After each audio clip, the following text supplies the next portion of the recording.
This is CBC Here and Now. Traffic will increase. Even if we can get more people out of the buses and riding bikes, traffic will obviously increase here. There's no question about that. But what's being done to plan for it? The future of the ever-busy Prince Phillip Parkway ahead.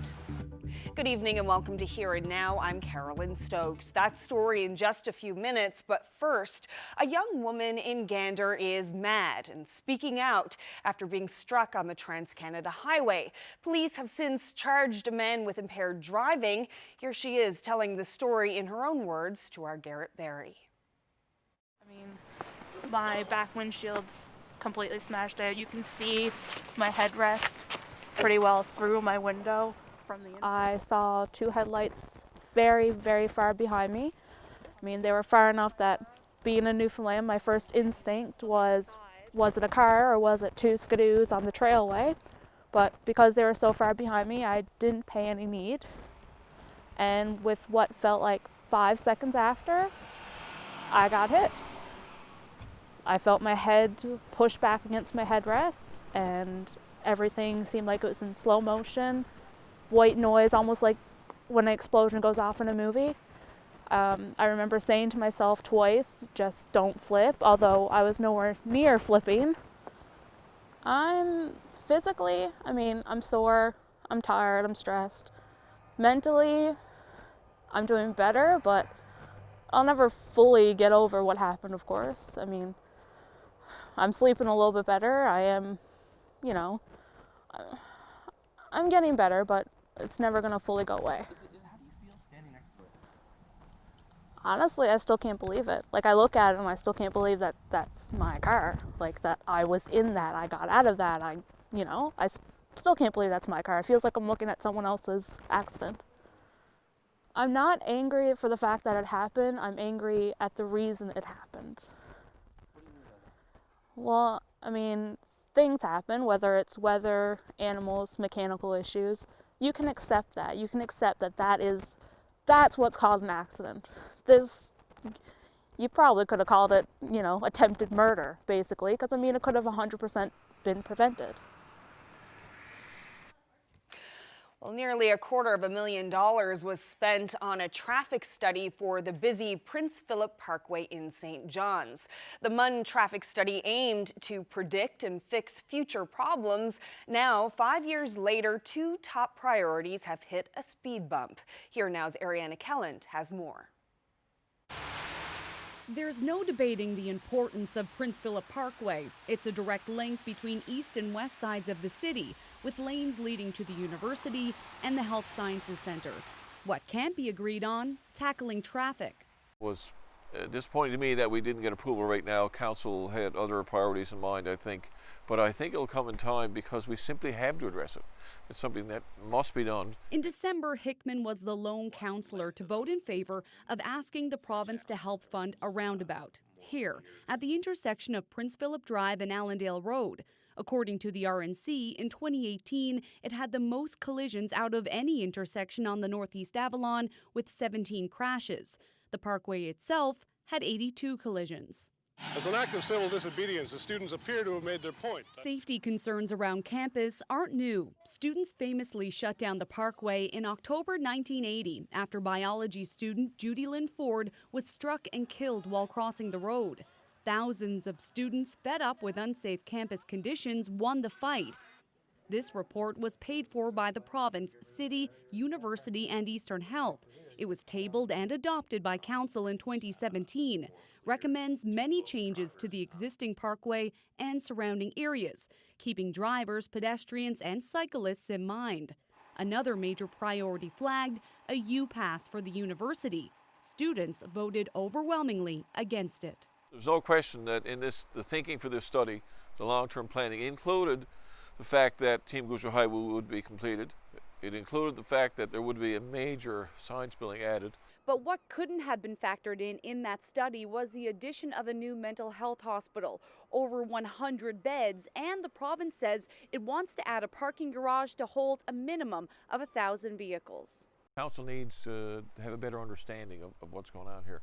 I can't blame them for that. Some of them are new. It is complex. It's something that I know intimately, but they don't. I can't expect them to. Memorial University wants to make sure it's done right too. It's understandable for us, given some of the questions that are arising both at City Council level as well as here within the university, that individuals want to make sure if we're going to make a change that it's well thought out. But the changes can still happen with or without the roundabout.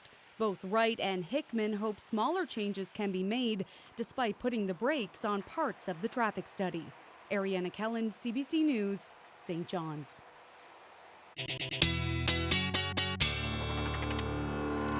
It was a gray day across most of the province today. Unfortunately, those unsettled weather conditions are going to continue over the next couple of days. It'll be quiet for the Big Land, few flurries in the mix for some of you, but I'm watching a system for Sunday and Monday. It looks like it'll be messy through the Maritime provinces, and then it's going to head our way by the time Sunday night into Monday rolls around. So I'll try to give you a few of those details coming up.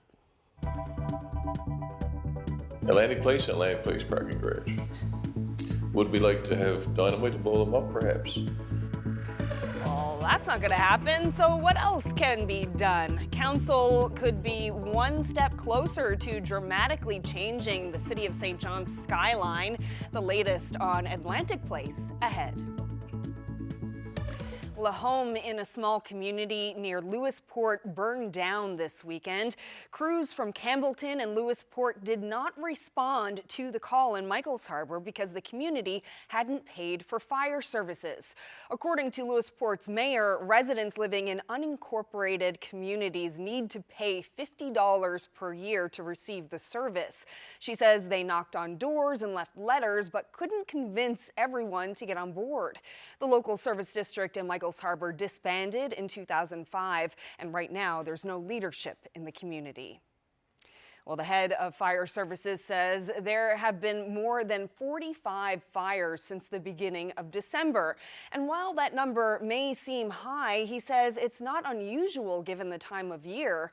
Derek Simmons says there's often a spike in house fires when people are home for longer periods of time, like during a snowstorm.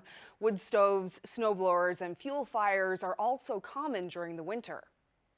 In a conventional home, from the time the smoke alarm goes off, you have 2 to 3 minutes in which to have your family completely out of the home. So that's to be alerted by the smoke alarm and to get your family up and get out of the home. That's the importance of having the smoke alarms, to make sure that you get that notification as soon as possible so that you can get out of your home as quickly as possible and not go back. Well, this week, the majority of the province's public servants are voting on a contract extension with the provincial government. Details highlighted on the NAPE's website says the offer includes a 4% wage increase over a year and a half. It would run until March 31st, 2022, and the current no layoff clause would be in place. NAPE members have until the end of day Friday to vote on the tentative contract. Both sides say they opted for the contract extension to provide stability for the province and the public service. The contract covers more than 16,000 government workers.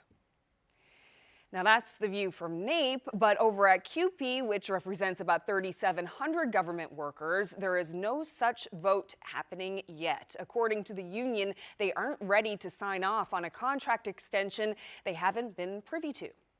Government called CUPE to Confederation Building just before Christmas and passed us a template contract that was negotiated by another union and gave it to us to bring back to our members. We brought it back to our bargaining committees, and our bargaining committees didn't accept it, so we just served notice to bargain with government. More on my conversation with Shirley Hillier ahead on Here and Now. Well, it appears moose meat just isn't cutting it for some Indigenous people in Labrador. Caribou is crucial to Inuit life and culture. However, herd numbers have plummeted and there's a ban on hunting the animals in Labrador. The provincial government helped get moose meat from the Gros Morne area as a substitute.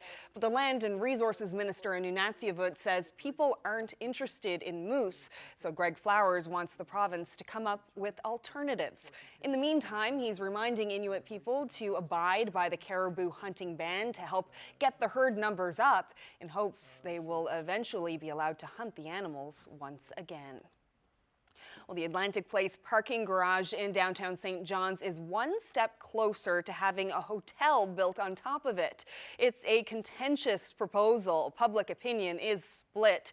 Last night, councillors decided whether to bend the rules and allow the hotel to stand at 12 stories instead of 11.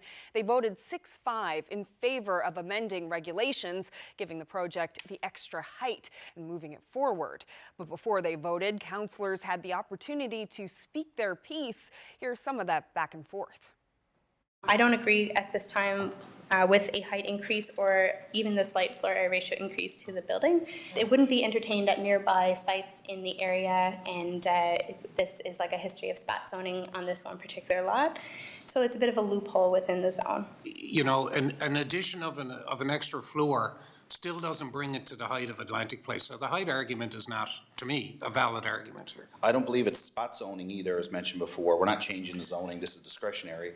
And I don't see it as a loophole either, as the zoning's been the same for 30, 40 years. I've heard loud and clear from residents in Ward 2 that increases in height in the historic core of our downtown are not a direction that residents want to be going in. This is an example of spot zoning, as Councillor Burton mentioned, and while it isn't in the heritage area, it is bounded on all sides by the heritage area. It is a significant and crucially important part of our collective identity as a part of the downtown. I don't really dislike the design. I actually think it adds colour and I actually like it. I think it'll also improve the economic the stability of downtown in a time that is really, really required. And as an entrepreneur, and I'm working alongside of entrepreneurs, the people I speak to are very much in favour, Your Worship. It's sitting on a location that has been considered by many in many discussions to be one of the last best opportunities for a vibrant public space. Ultimately, what I'd like to see is us going back to the developer, asking them to reconsider a redesign, but us as a council to continue to move forward and trying to make the harbour front itself a much more livable space. It's not my favorite design, but in the eye of the beholder, that's all I can say to that. You can't build a 100-year-old building. We have to create new heritage and new unique designs and new architecture. Well, the Park Hotel project still has some hoops to get through. Part of it has to go through the city's legal department. It'll then go to another council vote, and there will be a second public consultation.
Welcome back to Here and Now.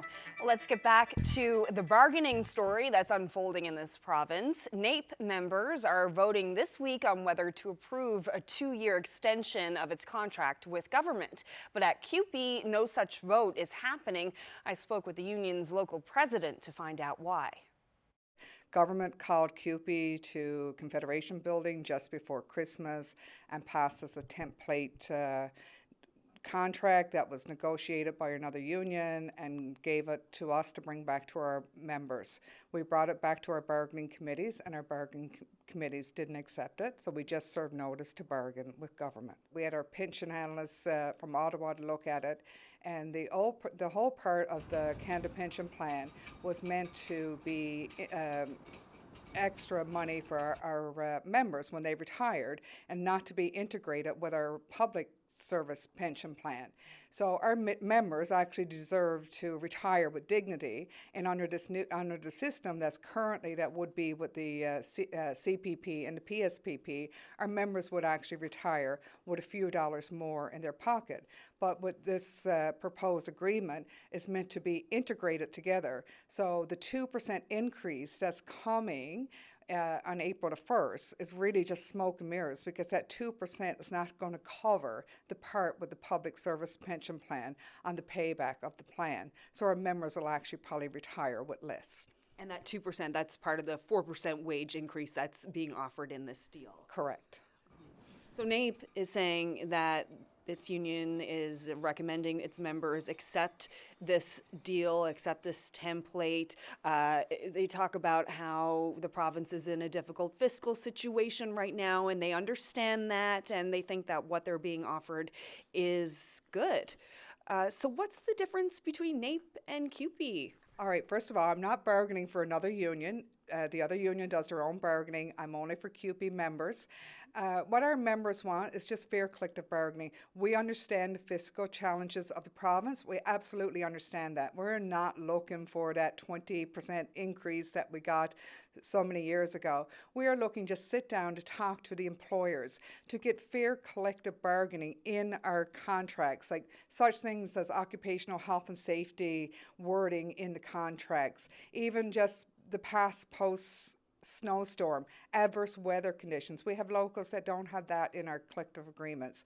So just get wording in collective agreements. We're not looking for these big raises. We're just looking for fair collective bargaining. And our members deserve that. The last time around 4 years ago, we helped, as was said, we helped government. We lost our severance package. CUPE is all about no concession bargaining, and this piece on pension is certainly a concession. How far would you be willing to take this? We'll take it as far as we need to be. As we said, with boots on the ground, we're ready to put boots on the ground. Back in May of 2019, we brought our members in here. We did a mock strike school. We'll do strike schools again. We'll do what we have to do. And we're not talking strike. We just want to sit down to fair bargaining. This weather update is brought to you by the NL 511 app. Know before you go. Check road conditions, highway cameras, and the provincial plow tracker with the NL 511 app.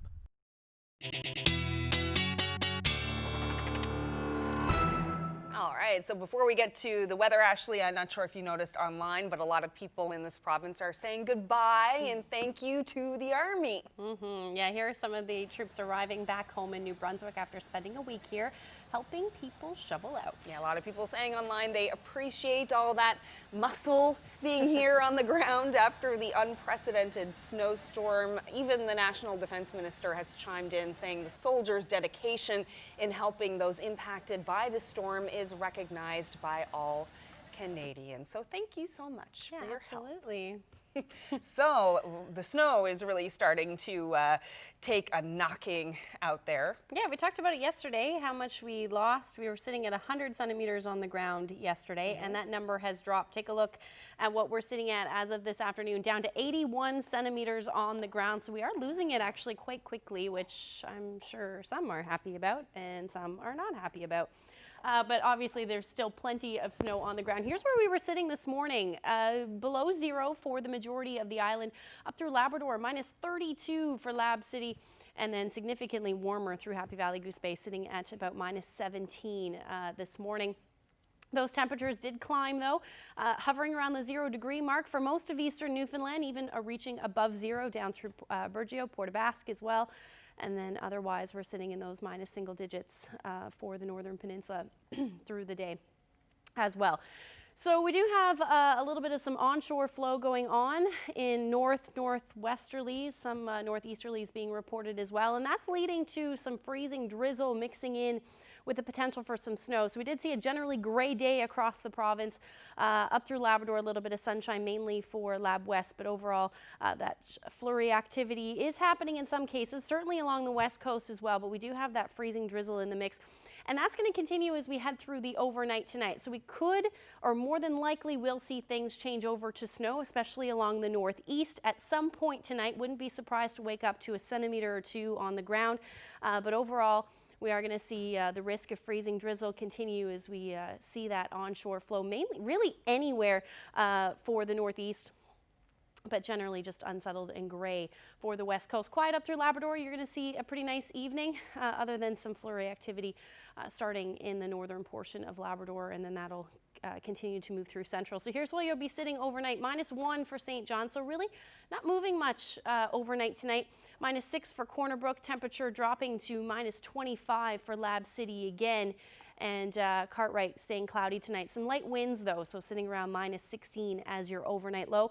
As we head through the day tomorrow, we're still under the influence of the same pressure system. So even though we'll see a little bit of a wind shift down for the southwest, so you're more than likely going to see a couple of centimeters of snow through the day tomorrow as we get into that onshore flow and some of that colder air. But otherwise, the unsettled weather, the cloud cover, the drizzle, and potential for flurries will stick around for most of the northeast through the day, with those temperatures pretty much staying where they are today as well. And then we've got that snow moving through parts of central Labrador, and then again for areas along the coast.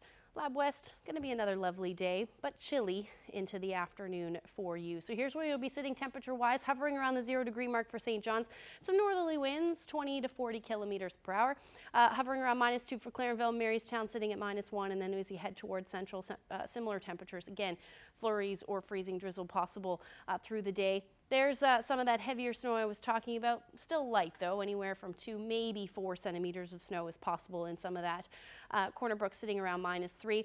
Up through the northern peninsula, some sunshine potentially peeking out, but more than likely will stay gray through the day with that chance of flurries along the coast. Milder temperatures though, -8 for Cartwright, -11 for Happy Valley, Goose Bay, and Lab City sitting at -16 tomorrow. So we do have a little bit of weather coming up as we head towards the weekend. I'll have all those details coming up. So what do public buildings like MUN and its hot water boilers have to do with your power bill? We'll have the answer to that burning question shortly.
Mr. Pinn has a violent history and violent past.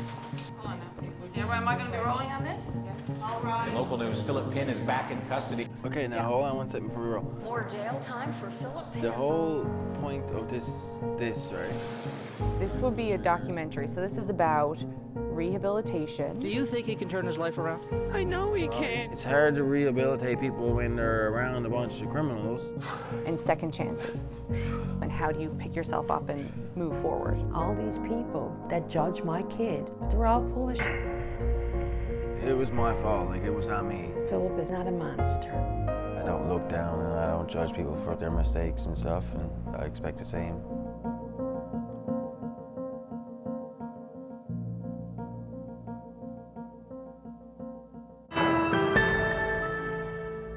Welcome back.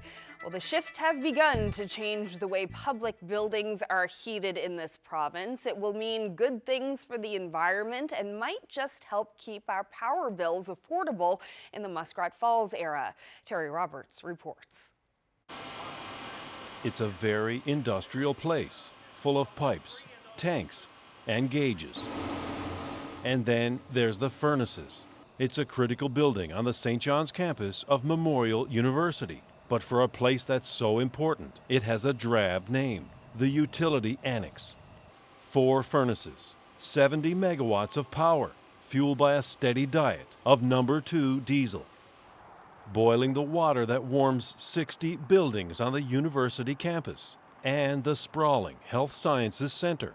It's probably one of the most important facilities here in the province. It's also a serious polluter, a mini Holyrood. We burn about 11 million liters of diesel a year.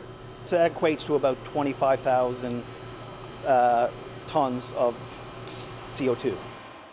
Nearly $9 million in fuel every year. But all this may soon change. This was all part of our rate management plan that we came out with last year. These diesel-guzzling furnaces could soon go silent, replaced by electric boilers charged with clean hydropower from here, 1,100 kilometers away in Muskrat Falls. If we can do this, it's the equivalent of taking 7,500 cars off the road. That's the equivalency in terms of climate change. A study is underway to determine whether this makes sense from an environmental and financial standpoint. It's going to be a multi-million-dollar project. What we just don't know, because it depends on how many boilers that go in or where the boilers will go. So that's what we're going to get from the RFP, we hope. But that's only part of the story. Set aside the MUN project for a second. The provincial government is also aggressively moving forward with plans to convert 27 other public buildings, including college campuses and schools. Ripping out oil furnaces like this and hot water radiation heaters like these and replacing them with these electric baseboard heaters. The province and Ottawa splitting the cost, an average of about $1 million per building. 5 of those projects are underway, including here at Mary Queen of the World in Mount Pearl, where there soon won't be a need to burn nearly 70,000 liters of furnace oil each year to heat the school. The idea is to increase the demand for electricity, generate more revenue, and help pay the massive Muskrat mortgage to keep power rates from doubling when the controversial project is finished in a year from now. As we've said to the people of the province, we don't want them burdened with the impact of Muskrat Falls. But will it cost less to heat public buildings with electricity than with oil-based products? Or is this strategy simply shifting the burden from ratepayers to taxpayers, essentially the same people? We're not anticipating it to be more, but again, the feasibility study will make sure that we're doing the correct things. You want to do your due diligence, but the price of diesel continues to rise, so the price of diesel and the price of electricity, we're hoping that we'll actually save some money. Watch out, I think you're going to see a lot of activity coming in the next few years. The province's Environmental Industry Association is a big supporter of this strategy.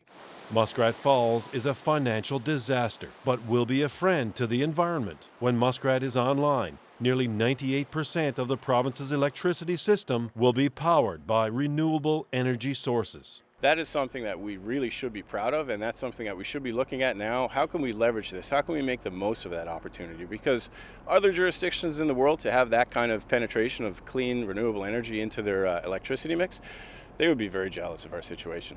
Meanwhile, nearly 300 other government buildings are being looked at for possible electrification in the coming years, along with the province's fleet of vehicles. And companies have been asked to pitch their renewable energy ideas to government so that diesel generators used to provide electricity to some isolated communities like St. Brendan's can be turned off. I think these are really important conversations to have economically, but of course the environmental story is just fantastic. Terry Roberts, CBC News, St. John's. Well, the possibility of a fixed transportation link from Newfoundland to Labrador was talked about in Ottawa today. You might recall that the long-debated idea was supported by the federal Liberals in their election platform back in the fall. Well, today, a reporter asked Environment and Climate Change Minister Catherine McKenna about where things stand today. Well, it was in my mandate letter to look at the Newfoundland Labrador link as a project of national importance, and so we will be looking at that project, feasibility study, and looking at what other projects, what other infrastructure projects will help grow the economy, create jobs, and also are going to connect our country. The last government estimate from the province of Newfoundland had it at $1.5 billion in a 15-year construction time frame, and it wouldn't actually save time for people transiting to the island. I guess, why is it important if it won't save time? Well, I think that's why we need to do a feasibility study. We need to look at the economics of the project. We need to look at the rationale for the project. And my focus has always been, how do you have infrastructure projects that improve the quality of life of people, but also grow the economy and create jobs and contribute to the national economy? So that's something we're definitely going to be looking at as we go through this process. I know the island was cut off for a couple of days in the last blizzard. Is this something that you think could potentially help with those situations? I mean, I think it's hard to look at particular situations. Obviously, a very difficult situation for the folks of Newfoundland who are very resilient, and Labrador who are very resilient.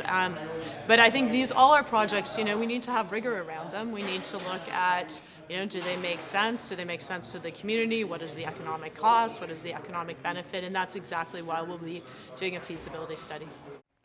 Well, keeping with telecommunications, 5G is touted as the next big development, but the impact it will have remains unclear. CBC's Thomas Degla takes a closer look at the technology to see where it could take us.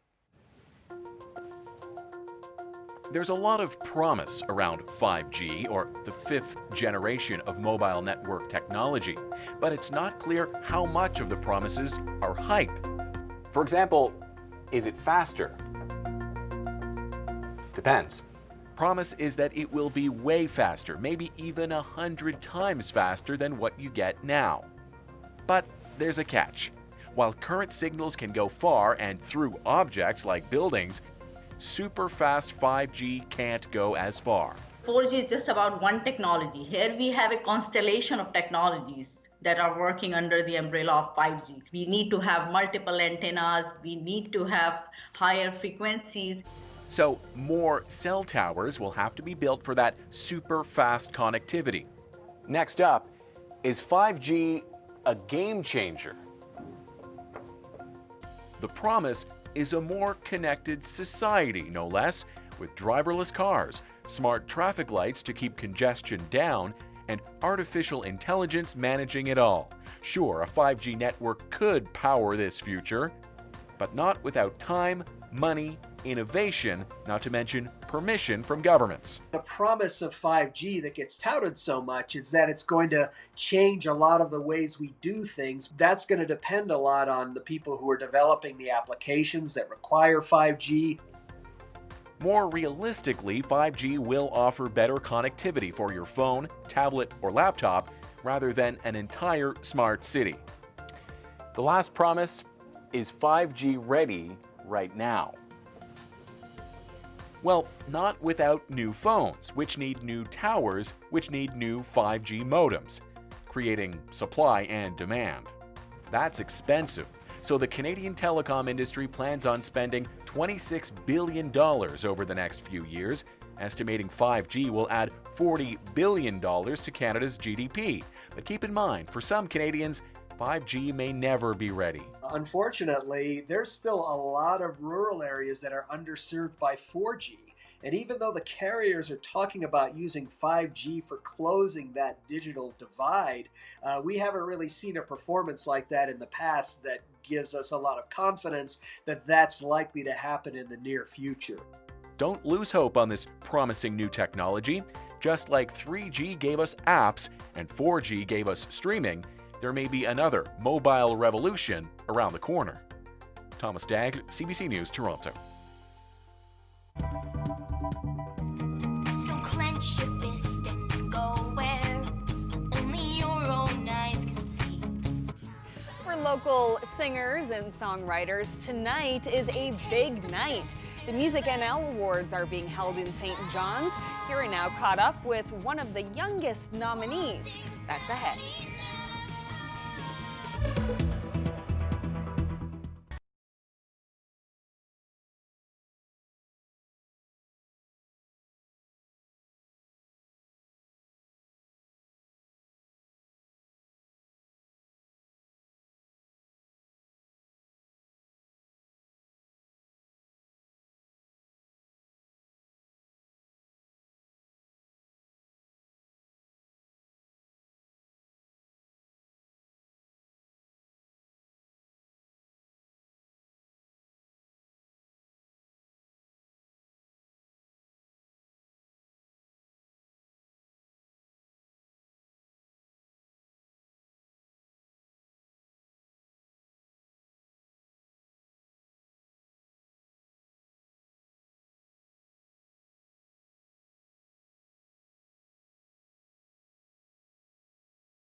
Welcome back to Here and Now.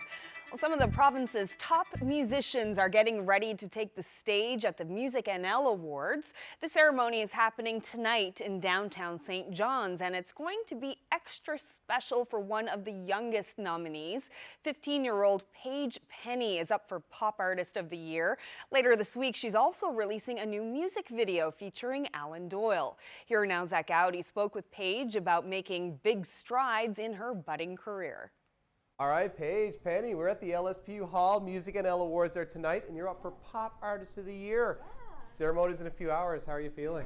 Excited. Oh my gosh, I feel so grateful to have this opportunity to be nominated. Yeah, it's awesome. What does it mean to a young artist, to get a nomination like that and then to be up on stage with all these established performers and musicians? It feels really good. I feel great for all the other young artists too. It gives us a platform.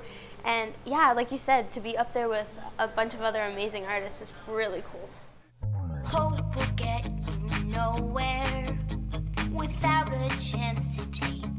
Now you got a lot of cool things happening because you have a music video coming out this week. Tell us about it. Yeah, so I have a music video coming out on Sunday, February 2nd.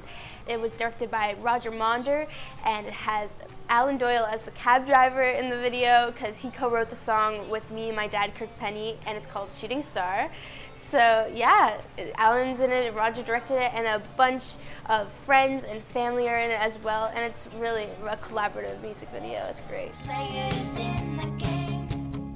Time flies and takes the best of us. Let's fly. Wanting's not enough. Wishing won't do. Love will come to you. I believe it will break your heart. If you're just facing the sky, wasting your time, waiting for a shooting star. For a lot of people, you know, this video will be like their introduction to you and your music. Yeah. What do you hope they take away from watching this video about you as an artist and the kind of music you make? Well, I hope they know my genre and my message I'm trying to give out to people, a positive message really. The video is really powerful and it's positive about people making their dreams come true. That's the message of the song, and you can really see that with the video. And do you really see that happening in your own life at this point, Paige, with your career in the music business? Yeah, definitely. Well, there's so much has happened this past year since my album has released. We made the album when I was in the studio in Nashville. I wasn't thinking, oh my gosh, I'm gonna get Pop Artist of the Year nomination for this, or I'm gonna have these 2 awesome, amazing music videos. Like, I didn't even see it coming, and I'm just so grateful.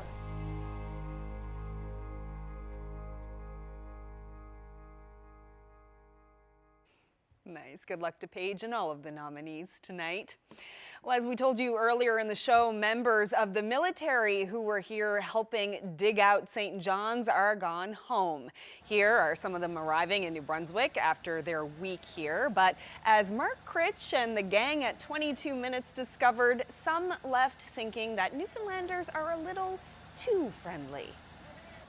5 days with no way out of the house. I don't know what we're going to do. I'm just getting over a stroke, and my husband had heart surgery 2 weeks ago. Neither one of us can shovel. Oh my God, Dave! The army's here! What? Company? The steps aren't shoveled. Woman, get my shovel, look! We've been sent to Newfoundland to help with the snow removal. The people have been so nice and friendly. Too friendly. It's hampering our efforts. Hello there, young fella! Sir, please go inside. We're here to shovel you out. You're here to shovel me out! I'm here to shovel you in! We call it a Newfoundland standoff. My God, sure is a state of emergency. Sure, look at you, you're skin and bones. Alice, get in the kitchen now and cook the boys up a turkey. You got time for a quick turkey, don't you? My God, sure, it'll only take 6 hours. I haven't got a turkey. I got no food left in the house. Excuse me for a minute, boys. Alice, can I talk to you for a moment in the other room? What the hell is wrong with you? You company ain't got no food in the house. Get up to the gas station and buy something. They don't have a turkey at the gas station. Well, tell him it's an emergency. Tell him you need enough food to feed an army. She's just cooking it up for you now, boys.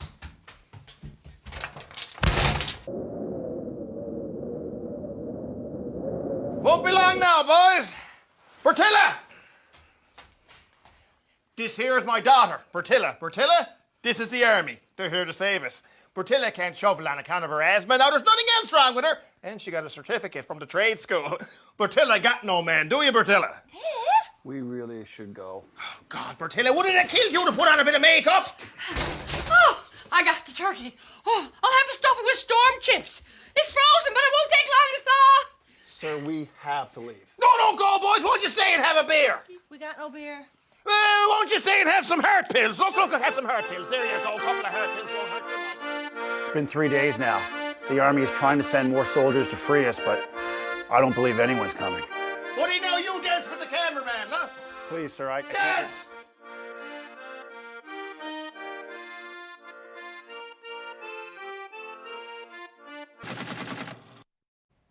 This is too funny. I wonder if any of the military personnel even had anything vaguely close to that. I wonder. Yeah. I would like to hear some stories. I hope they had a nice time. I hope we all made them feel welcome. Absolutely.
A village in an outport, Victoria's Heritage Village, one of Newfoundland's best-kept secrets.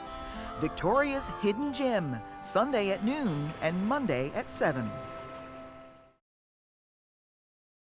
The weather update is brought to you by Belltone, your partner in better hearing.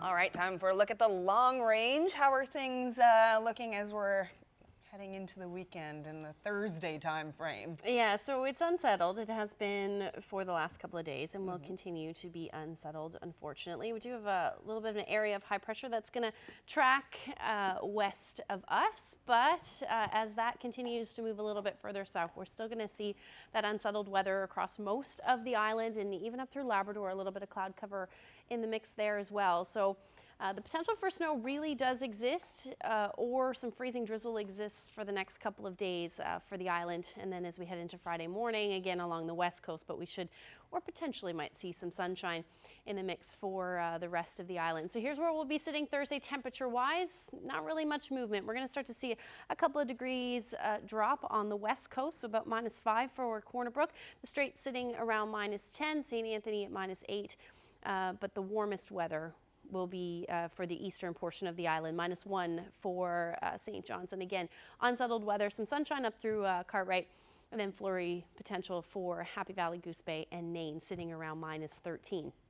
Now looking ahead, there's that area of high pressure. That's going to scoot south of us through the day on Friday, and we're still going to see those unsettled conditions across the island. As that moves off, there's an area of low pressure that is developing along the coast of the states, and that's going to move towards us. Certainly for the Maritime provinces, if you have any flights through the day on Sunday, they'll probably want to check into that as you get closer. And then it heads our way. Now there's a lot of discrepancy on just where this track of this system will be by the time Sunday rolls around. It does look like we could see some significant snowfall for parts of central, but again, the track of this may change. And as that low moves further north, probably a changeover to rain for eastern Newfoundland. But the winds will be breezy with this one as well. So we'll see some strong winds certainly through the day on Sunday and then continuing into Monday as well. And then a little bit of a jump in temperatures as we see some of that warmer air move in. So here's where we'll be sitting over the next 5 days. Hovering around the 0-degree mark tomorrow and then slowly dropping below seasonal as we head into Friday and Saturday. Again, a few peaks of sun, not out of the question. And then I have that rain snow mix in for Sunday, and that's because it'll more than likely start as snow and then change over to rain as those temperatures jump up above 0. For central Newfoundland, not quite ironed out yet, but this is what we're looking at. Saturday, some sunshine, and then Sunday, that snow moving in potentially late day. And then same for western Newfoundland. So your temperature's still sitting in the minus single digits, but they will potentially jump up closer to 0 by the time the weekend rolls around. So for eastern Labrador, some flurries in the mix through Thursday, and then sunshine to for the weekend with those temperatures hovering around -10. And then for western Labrador, same thing, pretty much sitting around seasonal though, around -14 for Friday, and then Saturday and Sunday about -11, -12. So that's a look at your forecast. I'll have your weather photo coming up. Thanks, Ashley. Well, as you heard earlier in the show, with 45 fires reported since December, it may seem like there's been an upswing in the number of fires this year, but that's not the case. The head of fire services for the province says numbers for last year were twice what we've seen this year, but he stresses people still need to be prepared. Here's more from Derek Simmons.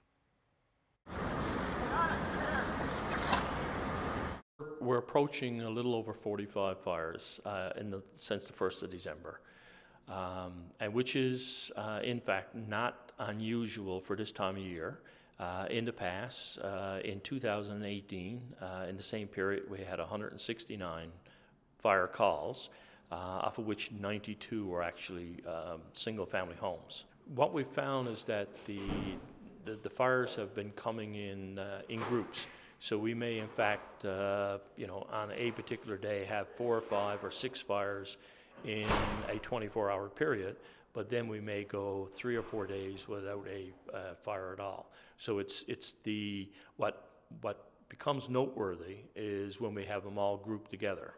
And of course, then when we have fires of significant loss or loss of where we have fatalities, it brings the message home again.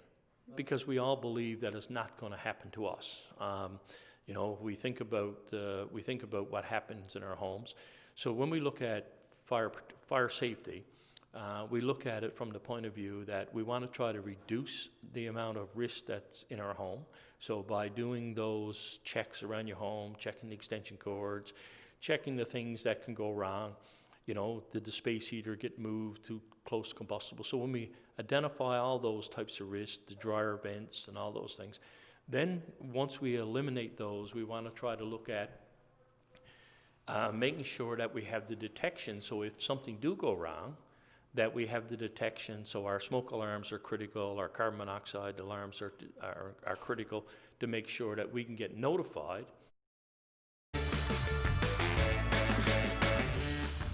Well, I want to know where you're to. Take a look at this beautiful shot there. I'll tell you where this is to. I'm sure you know when we come back.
Welcome back. Well, there are talent shows, and then there are talent shows of truly epic proportions. That's a rendition of a wild tune by a young female elephant. She, along with about 30 other pachyderms, are at the Elephants Rejuvenation Camp in southern India. Yeah, it's an annual getaway for many of these gentle giants from their day job performing at temples. The retreat offers various forms of relaxation and refreshments, and the gathering also provides opportunities to dress up and maybe take a selfie or two. They're such beautiful animals. They really are beautiful animals. Wow. Amazing. Well, here's another beautiful sight. Take a look at that photo. Yeah, I thought this was dildo for a second because of the red building there. It kind of looks like the Dildo Brewery. I could totally see that, but no, it is not. It's a lot further away than that. Yep. It's up in the big land. Yep, very up far. in Hopedale. Great A gorgeous shot. sunny day in the big land. Greg sent us that wonderful shot. Thank you so much for sending that photo in. And if you have any weather photos you'd like to share with us, send them to nlphotos@cbc.ca and we'll get them on the show for you. Love that pop of color against the white, the green, and the red. Beautiful shot. Thank you so much for sending it in. Lots of snow. Yeah, well, that's it for us tonight. Thank you so much for joining us, and hopefully we will see you tomorrow. Good night.